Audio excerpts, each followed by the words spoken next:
Assalamualaikum warahmatullahi wabarakatuh. Perkenalkan, nama saya Zara Devinda Yuswari. Saya dengan NIM 150 120 4387. Di sini saya akan mereview buku ke-9 dari literasi keuangan, yaitu Perencanaan Keuangan. Untuk yang pertama, siklus kehidupan manusia itu dibagi menjadi beberapa tahap, mulai dari bayi hingga masa tua, dan setiap tahap memerlukan biaya untuk memenuhi kebutuhan dasar. Kebutuhan cenderung meningkat dalam hal kompleksitas dan biaya seiring berjalannya waktu. Oleh karena itu, perlu adanya perencanaan pelaksanaan dan pengontrolan keuangan untuk mencapai tujuan hidup yang sukses, seperti kesuksesan dalam dunia dan akhirat, pendapatan yang berkelanjutan, kesejahteraan lahir dan batin, pendidikan yang tinggi, membantu orang lain, dan pensiun yang beban keuangan orang lain, serta menjaga kesehatan. Perencanaan adalah kunci untuk selalu ingat dan mencapai tujuan hidup. Lalu apa sih yang akan terjadi jika tidak ada rencana? Tanpa perencanaan, berbagai kegiatan menghadapi resiko dan gangguan yang dapat menghambat pencapaian tujuan. Perencanaan melibatkan penetapan tujuan, strategi, dan langkah-langkah teknis untuk mencapai tujuan dengan efektif. Keberhasilan tidak selalu sesuai dengan rencana, dan resiko terjadi saat kegiatan dilakukan tanpa perencanaan. Perencanaan sangat penting untuk kegiatan kecil maupun besar, dan dapat mengurangi resiko terjadinya masalah yang tidak diinginkan. Perencanaan memungkinkan kita untuk memprediksi masalah yang mungkin timbul di masa depan dan mengambil tindakan antisipasi. Kesimpulannya adalah perencanaan ini merupakan kunci untuk mencapai tujuan dengan memahami tujuan, cara mencapainya, mengatasi hambatan, dan menemukan solusi. Untuk latar belakang, menurut Hurlock tahun 1953, mahasiswa pada tahap perkembangan dewasa awal memiliki karakteristik sebagai berikut. Yang pertama, berorientasi dan bertanggung jawab terhadap tugas-tugas yang harus dilakukan, tidak lagi mementingkan egonya sendiri. Lalu yang kedua, memiliki tujuan-tujuan yang jelas, kebiasaan efisien, dan dapat melakukan pekerjaan secara terencana. Yang ketiga, mampu mengendalikan perasaan pribadinya, tidak egois, dan mempertimbangkan perasaan orang lain. Lalu yang keempat, mampu menerima kritik dan saran dengan baik. Meskipun masih dibantu oleh orang tua secara finansial, mahasiswa seharusnya mulai mengelola keuangannya dengan bijak untuk mencapai cita-cita di masa depan. Perguruan tinggi adalah waktu yang penting untuk mempersiapkan diri memasuki dunia dewasa, termasuk cara pengelolaan keuangan. Keberhasilan pengelolaan keuangan lebih ditentukan oleh pengendalian pengeluaran daripada penghasilan, karena banyak faktor yang mempengaruhi penghasilan. Mahasiswa harus berhati-hati dengan gaya hidup yang konsumtif dan lebih memprioritaskan kebutuhan daripada keinginan, serta membuat keputusan keuangan yang bijak. Lalu terdapat kebutuhan dan keinginan. Menurut Philip Kotler tahun 1996 menggambarkan kebutuhan manusia sebagai keadaan yang muncul karena rasa kekurangan terhadap sesuatu, yang jika tidak terpenuhi dapat menyebabkan depresi atau kualitas hidup yang rendah. Kebutuhan dasar manusia meliputi yang pertama, kebutuhan fisik seperti makanan, pakaian, dan keamanan. Lalu yang kedua, kebutuhan sosial seperti memiliki hubungan dengan orang lain dan kasih sayang. Dan yang ketiga, kebutuhan individual, itu termasuk pengetahuan dan kemampuan untuk mengekspresikan diri.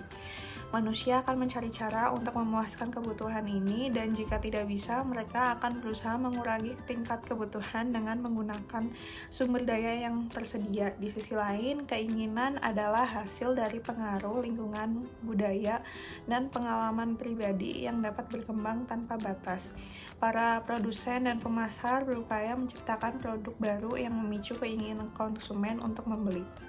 Teknologi pemasaran modern telah membuat perbedaan antara kebutuhan dan keinginan menjadi kabur.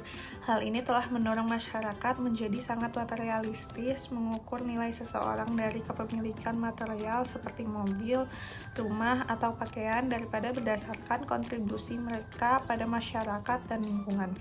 Masyarakat diharapkan mampu secara kritis membedakan antara kebutuhan yang penting untuk kelangsungan hidup dan keinginan yang dapat ditunda. Mereka juga diharapkan memiliki disiplin untuk memprioritaskan kebutuhan di atas keinginan dan hanya memberikan kesenangan sementara. Misalnya, makan adalah kebutuhan hidup, namun makan di restoran mahal dan populer adalah keinginan. Mahasiswa seringkali terpengaruh oleh lingkungan, terutama teman-teman mereka yang mengikuti standar tertentu dalam pola tingkah laku. Contohnya dalam hal pakaian atau tempat bersosialisasi. Teman-teman dapat mempengaruhi keinginan mahasiswa, oleh karena itu mahasiswa perlu memilah apakah referensi lingkungan tersebut merupakan kebutuhan yang penting atau hanya keinginan yang dapat ditunda. Keputusan sebaiknya didasarkan pada tujuan utama saat ini, yaitu keberhasilan dalam studi yang akan mempengaruhi masa depan. Mahasiswa dapat membuat daftar kebutuhan utama untuk memprioritaskan kebutuhan dan keinginan. Menetapkan prioritas ini membantu dalam pengelolaan dan pengeluaran yang membangun disiplin dalam mengambil keputusan. Ini mungkin sulit dan bisa mengakibatkan ketidaknyamanan, terutama jika berdampak pada hubungan sosial dengan teman-teman.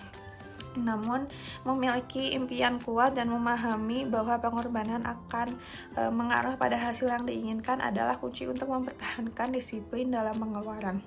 Mahasiswa dewasa seharusnya membangun kedisiplinan ini untuk membentuk gaya hidup dewasa yang sehat. Hal ini akan membantu mereka menghindari kesulitan keuangan akibat utang dan konsumsi yang berlebih. Mengendalikan keinginan akan membawa kesejahteraan dalam hidup yang sesuai dengan penghasilan yang diperoleh dari usaha dan pekerjaan mereka, serta menghindari gaya hidup melebihi kemampuan keuangan. Lalu saya akan membahas di bab 2, yaitu langkah-langkah dalam perencanaan keuangan. Dalam kehidupan modern, kita sering dihadapkan pada berbagai tawaran produk dan dari berbagai industri yang mengajak kita untuk membelinya. Namun, kita memiliki keterbatasan dalam kemampuan keuangan, sehingga penting untuk memiliki kebijakan dalam pemilihan produk yang hendak dibeli, yang harus sesuai dengan perencanaan pengeluaran uang. Perencanaan keuangan adalah proses mencapai tujuan hidup melalui manajemen keuangan yang terintegrasi dan terencana. Perencanaan keuangan mencakup beberapa aspek seperti manajemen arus kas, perencanaan investasi, pengelolaan risiko dan asuransi, perencanaan hari tua, perencanaan pajak, serta perencanaan distribusi kekayaan, hibah, dan waris. Tujuan keuangan dapat bersifat jangka pendek, jangka menengah, atau jangka panjang tergantung pada waktu target pencapaiannya. Tahapan perencanaan keuangan mencakup yang pertama, mendefinisikan tujuan keuangan, yang kedua, memeriksa kondisi keuangan saat ini, yang ketiga, mengumpulkan informasi yang relevan, yang keempat, membuat rencana keuangan, yang kelima, melaksanakan rencana keuangan, dan yang keenam, melakukan review perkembangan pencapaian target keuangan secara periodik. Lalu, tahapan ini bersifat dinamis sehingga tidak selalu harus diikuti secara berurutan, tergantung pada kondisi dan situasi yang terjadi dalam kehidupan sehari-hari. Misalnya, tujuan keuangan bisa berubah seiring dengan perubahan kondisi yang terjadi. Ilustrasi ini akan membantu memahami perencanaan keuangan dengan lebih baik.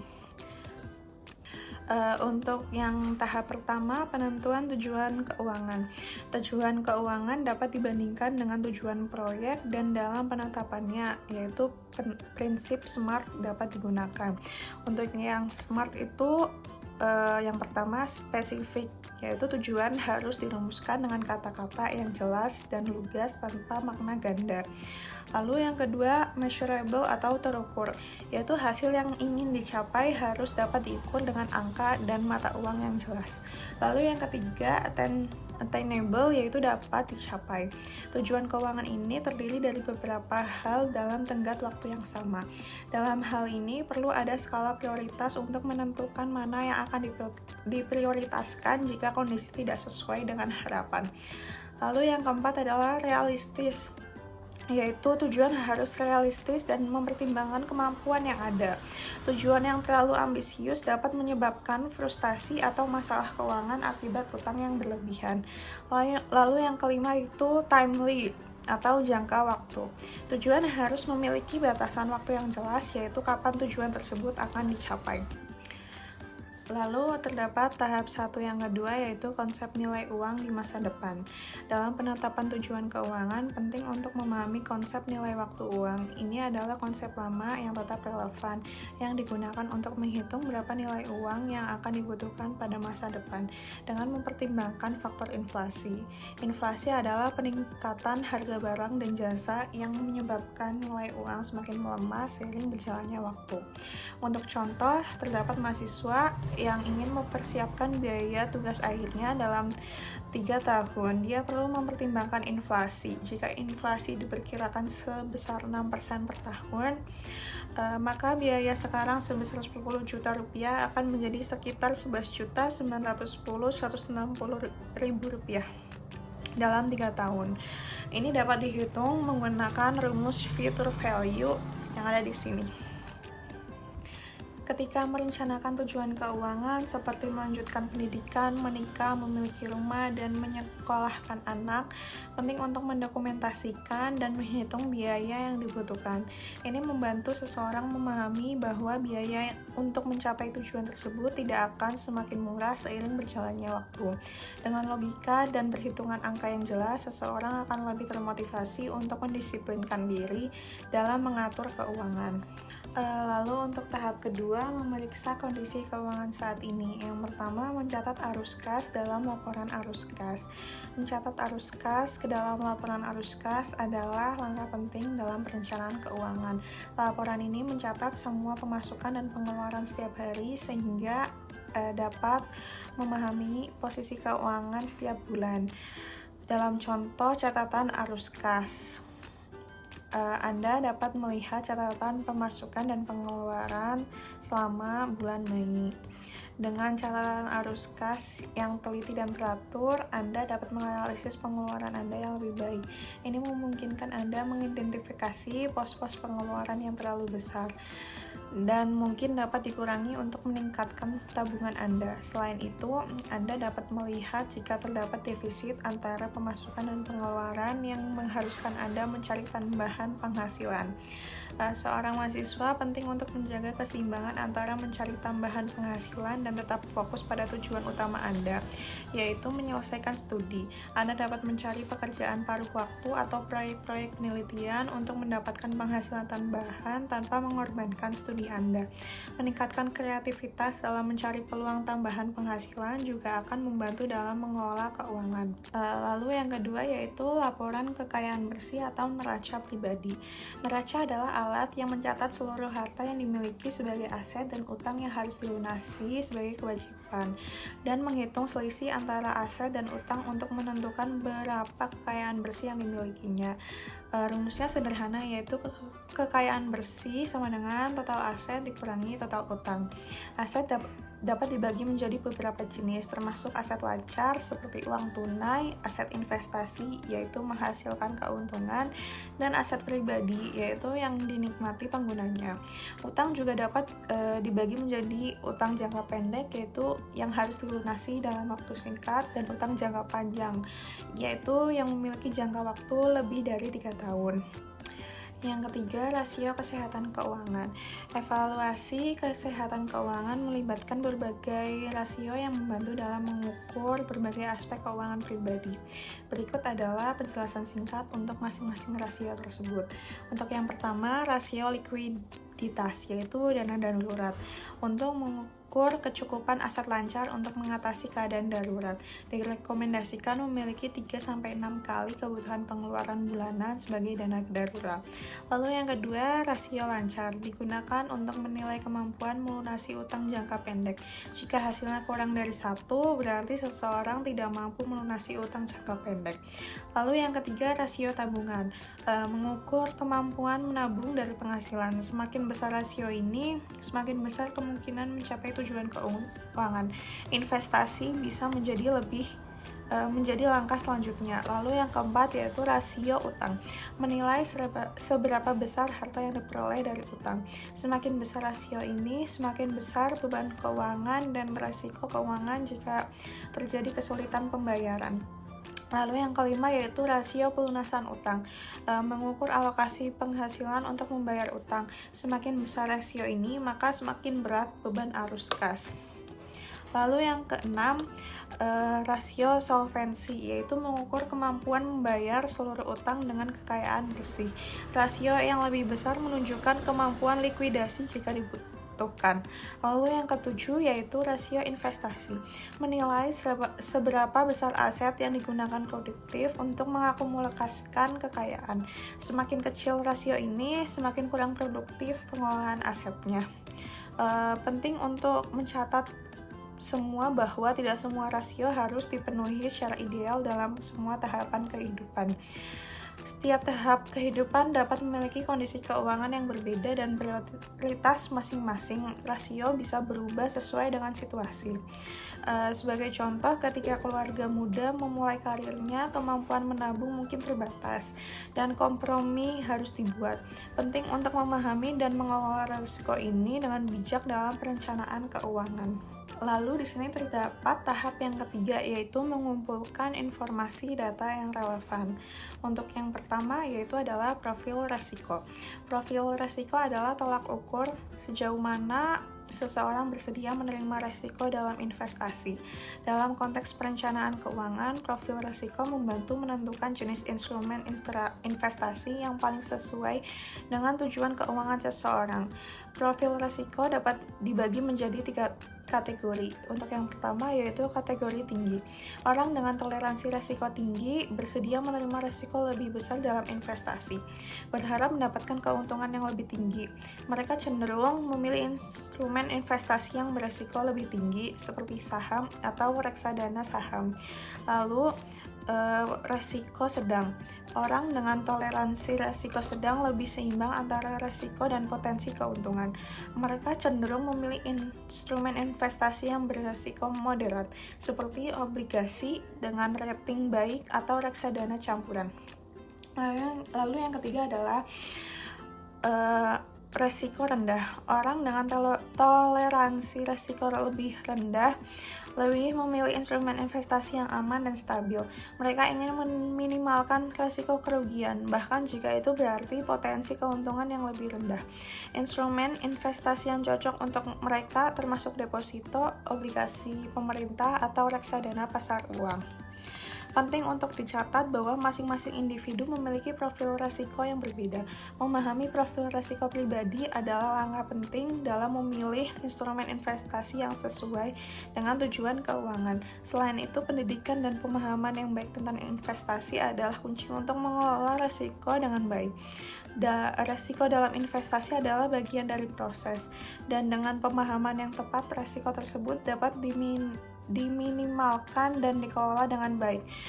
Sebagaimana dikatakan oleh Warren Buffett, resiko datang dari ketidakpahaman tentang apa yang Anda lakukan. Dengan pengetahuan yang memadai, resiko dapat menjadi lebih dapat dikelola. Lalu yang kedua, profil kepribadian. Dalam memilih instrumen keuangan ada beberapa faktor dan pertimbangan penting yang perlu diperhatikan. Yang pertama, preferensi khusus. Beberapa faktor seperti budaya, agama, atau kepercayaan khusus dapat mempengaruhi pilihan instrumen investasi. Individu mungkin memiliki preferensi khusus terkait dengan investasi yang sesuai dengan nilai-nilai atau keyakinan mereka. Lalu yang kedua, pengalaman traumatik. Pengalaman buruk di masa lalu, terutama yang berkaitan dengan investasi, dapat membuat seorang lebih berhati-hati lagi atau bahkan skeptis terhadap instrumen investasi tertentu. Pengalaman negatif ini dapat mempengaruhi keputusan investasi secara subjektif. Lalu yang ketiga, pengaruh lingkungan sosial. Orang-orang di sekitar kita seperti teman, keluarga, atau penasehat keuangan juga dapat mempengaruhi keputusan investasi. Saran dan pengaruh dari orang-orang terdekat dapat menjadi faktor penentu dalam memilih instrumen keuangan. Lalu yang keempat, kepastian sumber penghasilan. Tingkat kepastian dan stabilitas sumber penghasilan juga dapat mempengaruhi pilihan instrumen investasi. Jika penghasilan lebih stabil, seseorang mungkin lebih cenderung memilih instrumen investasi dengan jangka waktu yang lebih panjang. Penting untuk mencermati faktor-faktor ini dalam pengambilan keputusan investasi, karena preferensi dan pengalaman individu dapat sangat bervariasi. Lalu yang ketiga, profil instrumen investasi. Dalam mengambil keputusan investasi, perlu melakukan penelitian dan mempertimbangkan beberapa faktor penting terkait instrumen investasi yang akan dipilih. Beberapa hal yang harus dipertimbangkan termasuk yang pertama, informasi tentang kinerja, yaitu harus mencari informasi tentang kinerja instrumen investasi selama periode waktu tertentu. Ini mencakup sejarah kinerja, imbal hasil, dan perubahan harga instrumen investasi tersebut. Sejarah kinerja dapat memberi gambaran tentang bagaimana instrumen tersebut telah berkinerja di masa lalu, meskipun tidak menjamin kinerja masa depan. Lalu yang kedua, faktor perpajakan. Penting untuk memahami implikasi perpajakan dari instrumen investasi yang dipilih. Beberapa instrumen investasi mungkin memiliki konsekuensi pajak yang berbeda, dan pemahaman ini dapat mempengaruhi keputusan investasi. Lalu yang ketiga, biaya administrasi dan legalitas. Perlu memahami biaya administrasi yang terkait dengan instrumen investasi, seperti biaya transaksi atau biaya pengelolaan. Selain itu, legalitas instrumen investasi juga harus dipahami dengan baik. Lalu yang keempat, yaitu kemudahan likuidasi, yaitu harus mempertimbangkan seberapa mudah atau sulit mencairkan investasi jika sewaktu-waktu dana diperlukan. Beberapa instrumen investasi mungkin lebih liquid daripada yang lain. Selain itu, sangat penting untuk menghindari investasi yang tidak sah atau berpotensi merugikan. Beberapa tanda-tanda tawaran investasi yang harus diwaspadai yaitu imbal hasil yang pertama, imbal hasil yang terlalu tinggi. Tawaran investasi dengan janji imbal hasil yang terlalu tinggi dalam waktu yang sangat singkat sebaiknya dihindari.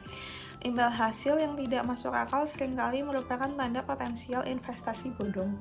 Lalu yang kedua yaitu ketidakjelasan dalam pengelolaan dana. Jika informasi tentang bagaimana dana yang diinvestasikan sangat sedikit atau tidak ada sama sekali, ini bisa menjadi tanda investasi yang meragukan. Lalu yang ketiga, skema piramida atau penarikan investor lain. Investasi yang mengharuskan investor untuk mencari investor lain untuk bergabung cenderung berpotensi sebagai skema piramida. Semakin banyak investor baru yang bergabung, semakin besar imbalan yang sudah diterima investor yang mengajak mereka. Lalu yang keempat, kurangnya transparansi. Jika usaha tersebut muncul tiba-tiba dan tidak memiliki sejarah yang jelas atau bisnis yang tidak jelas, ini bisa menjadi tanda bahaya. Investasi yang sah dan terpercaya biasanya memiliki kinerja yang wajar dan sesuai dengan prinsip demand and supply. Untuk hukum penawaran dan permintaan, pemahaman yang baik tentang instrumen investasi dan berhati-hati dalam pengambilan keputusan adalah kunci untuk menghindari investasi yang meragukan. Beberapa instrumen investasi yang sah dan diawasi oleh otoritas termasuk efek, saham, obligasi, dan reksadana. Setiap instrumen ini memiliki karakteristik dan resiko masing-masing, dan pemilihan harus didasarkan pada profil resiko dan tujuan keuangan individu. Perbandingan kinerja dan pemahaman yang baik tentang instrumen investasi sangat penting dalam pengambilan keputusan investasi yang cerdas. Lalu yang keempat adalah alokasi aset. Diversifikasi investasi adalah praktik yang bijak dalam manajemen keuangan. Dengan diversifikasi akan mengalokasikan dana investasinya ke dalam berbagai jenis instrumen investasi untuk mengurangi resiko. Diversifikasi bertujuan untuk tidak menempatkan seluruh dana pada satu jenis investasi saja. Jika salah satu instrumen mengalami penurunan nilai, yang lain mungkin tetap tumbuh atau kurang terpengaruh. Selain diversifikasi, alokasi aset adalah faktor penting dalam pengambilan keputusan investasi. Alokasi aset merujuk pada cara mendistribusikan dana investasinya di antara berbagai jenis instrumen keuangan. Beberapa faktor yang mempengaruhi alokasi aset meliputi yang pertama, jangka waktu investasi. Jika jangka waktu investasi relatif pendek atau kurang dari 1 tahun, sebaiknya lebih banyak dana dialokasikan ke instrumen pasar uang uang yang lebih stabil. Untuk jangka waktu 3-5 tahun, alokasi aset bisa mempertimbangkan pendapatan tetap dan pasar uang, serta sedikit alokasi ke saham. Jika jangka waktu investasi lebih dari 5 tahun, lebih banyak dana dapat dialokasikan ke saham perusahaan dengan fundamental yang kuat. Lalu yang kedua, profil toleransi terhadap resiko. Tingkat toleransi resiko akan mempengaruhi alokasi aset. Orang dengan profil resiko yang lebih tinggi mungkin akan mengalokasikan lebih banyak dana ke instrumen investasi beresiko tinggi seperti saham. Sementara orang yang memiliki profil resiko yang lebih rendah mungkin akan memilih instrumen investasi yang lebih stabil. Alokasi aset yang tepat perlu mempertimbangkan kebutuhan dan tujuan keuangan serta faktor-faktor pribadi lainnya. Dengan menggabungkan diversifikasi dan alokasi aset yang bijak dapat menciptakan portofolio investasi yang sejalan dengan tujuannya dan membantu mengelola resiko investasi. Sekian dari review buku ke-9 Perencanaan Keuangan. Terima kasih. Maaf apabila ada kesalahan. Wassalamualaikum warahmatullahi wabarakatuh.